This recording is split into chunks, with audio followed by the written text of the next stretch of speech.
Progress Test Unit 1. Speaker 1.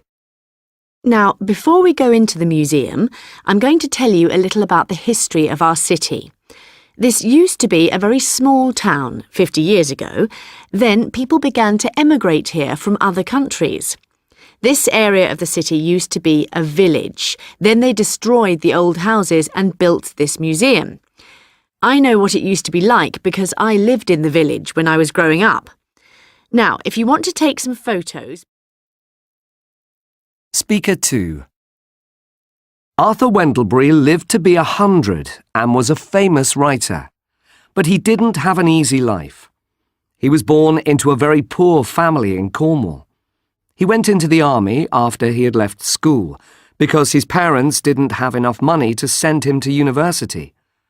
After the war had finished, he came home to Cornwall.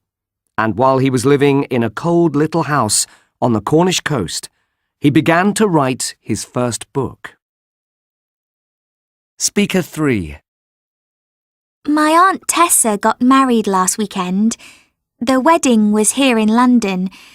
My aunt's new husband, Carl, is from the United States, but he's been in Britain for years.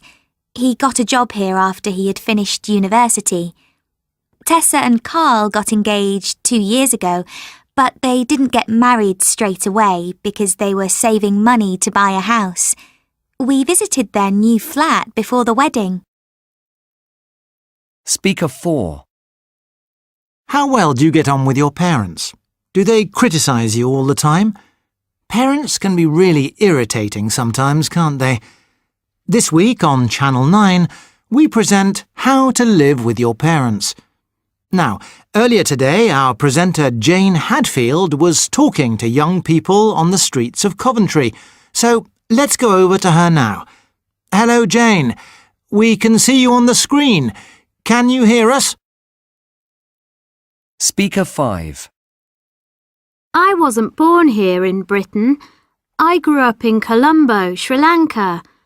I used to love it there. The weather was warm and sunny, and we used to play cricket every day after school. But after I'd left primary school, my dad got a job in Liverpool, so we had to emigrate to Britain. I used to hate it here because I missed my friends and family. But I slowly got used to Liverpool, and I really like it here now. I don't want to move back to Sri Lanka because I'm engaged to a man from Liverpool.